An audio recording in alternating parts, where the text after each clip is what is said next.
भारत में जितने भी सुतून हैं लोकतंत्र के, उन सुतूनों पर न सिर्फ हमला किया जा रहा है बल्कि उन पर कब्जा कर लिया गया है। फिर भी कोर्ट के जरिए कुछ ऐसे फैसले हैं जो सामने आते हैं जिसमें कहीं ना कहीं सरकारों की जो मंशा है उस पर ब्रेक लगता है। ऐसा ही एक फैसला सुप्रीम कोर्ट के जरिए सामने आया जिसमें मोदी सरकार के उन तमाम सपनों पर पानी फेर दिया जिसके जरिए वो अपने उन इरादों को पूरा करना चाहते थे जो उनकी राह में रोड़ा बने हुए हैं। चाहे वो उमर खालिद का मामला हो, शर्जील इमाम की जमानत का मामला हो, इनको लेकर के अभी तक तो न्यायिक प्रक्रिया चल रही है, लेकिन किस तरह से इनको निपटाया जाए इन तमाम चीज़ों को लेकर, और उसके साथ ही अगर किसी अपने दोस्त को अडानी अंबानी को राहत देनी है किसी मामले में तो उनको किस तरह से जल्द राहत दी जाए, इन तमाम चीज़ों को करने के लिए एक ट्रिब्यूनल सुधार अधिनियम 2021 पास किया गया था पार्लियामेंट से। इससे पहले इसका एक अधिनियम बनाया था 2021 में, इस अधिनियम को भी सुप्रीम कोर्ट ने खारिज कर दिया था। उसके बाद कानून बनाया गया पार्लियामेंट के जरिए, उस कानून को लेकर भी कुछ लोग सुप्रीम कोर्ट पहुंच गए। 2 दिन पहले सुप्रीम कोर्ट ने इसके कई प्रावधानों पर अंकुश लगा दिया है और ये एक बहुत बड़ा लोकतंत्र पर हमला था।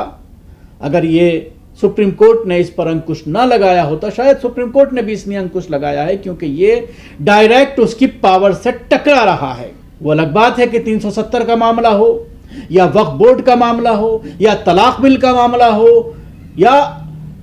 यकसा सिविल कोर्ट का मामला हो, इन तमाम मामलों को लेकर सुप्रीम कोर्ट खुलकर के सामने नहीं आ रहा है। हालांकि ये तमाम मामले संविधान से टकराते हैं, संविधान की जो मूल भावना है उससे टकराते हैं, लेकिन उसके बावजूद क्योंकि इनका ताल्लुक डायरेक्ट मुसलमानों से है, दबे कुचलों से है, इसलिए इस पर सुप्रीम कोर्ट कुछ नहीं कर रहा। लेकिन जहां तक सवाल था सुप्रीम कोर्ट के जजों से या फिर हाई कोर्ट के जजों से, ये डायरेक्ट टकरा रहा था। इनको पास करते हुए किसी मामले को किस तरह से निपटाया जाए, ये तमाम चीजें इस प्रावधान में रखी गई थी, इस अधिनियम में रखी गई थी जो पार्लियामेंट से पास किया गया, जिसमें सरकार अपनी मर्जी से इस ट्रिब्यूनल में जिसको चाहती जज बनाती, जिसको चाहती इसका हेड अपॉइंट करती और फिर अपनी मर्जी मुताबिक उन जजों को रखती जिनके बारे में 2 दिन से ट्रोल किया जा रहा है कि किस तरह से साबिक जजों ने, पूर्व जजों ने एक लेटर लिखा है राहुल गांधी का जो इलेक्शन कमीशन पर जो विस्फोट किया है उन्होंने बाकायदा सबूत के साथ, उसको लेकर के जो खत लिखा है उनकी कलई कांग्रेस अपने ट्विटर अकाउंट से लगातार एक एक की खोल रही है और ये साबित हो रहा है कि ये किस तरह से भाजपा और संघ के लिए अपने कार्यकाल में काम करते रहे हैं और करप्शन के किस तरह के चार्जेस इनके ऊपर लगे हैं। इनके खिलाफ करप्शन के बाकायदा सबूत हैं, सजाएं हुई हैं, साबित हुआ है कि इनके घरों से कैश मिला है, ये तमाम चीज़ें सामने आ रही हैं। तो इसी तरह के लोगों को फिर रिटायरमेंट के बाद उनको सेट करने का भी एक बड़ा काम हो सकता था कि इस तरह के ट्रिब्यूनल में उनको सेट किया जाए, मोटी तनख्वाहें दी जाएं, सरकारी फैसिलिटीज दी जाएं, गाड़ी और बंगला दिया जाए और फिर उनसे अपनी मर्जी मुआफिक के फैसले दिलाए जाएं। तो ये एक बड़ी साजिश थी लोकतंत्र के खिलाफ जिसको सुप्रीम कोर्ट ने फिलहाल नाकाम कर दिया है। और इसके जरिए जैसे कि आप देख रहे हैं कि उमर खालिद, शर्जील इमाम और उनके साथी जिस तरह से 5 साल से जेल में हैं, और अब कल जिस तरह से सुप्रीम कोर्ट में ये कहा गया दिल्ली पुलिस के जरिए कि पढ़े लिखे जो आतंकी पकड़े जा रहे हैं या जो ब्लास्ट कर रहे हैं, तो पढ़ा लिखा आदमी ज़्यादा खतरनाक है हमारे इस लोकतांत्रिक ढांचे के लिए, इसलिए इनको बेल ना दी जाए। टाइम की बात जब की जाती है तो उस पर तरह तरह के बहाने लिए जाते हैं। तो ऐसे में इनको सज़ा देने के लिए इस ट्रिब्यूनल में आप अपने जजों के पास इस मामले को पहुंचा दें, 1 दिन में जो है फैसला आ जाएगा कि उम्र कैद की सज़ा दी जाती है। या फिर कई बार आपने देखा है अडानी और अंबानी के मामले सुप्रीम कोर्ट में पहुंचते हैं और उसमें उनके खिलाफ फैसले आते हैं, तो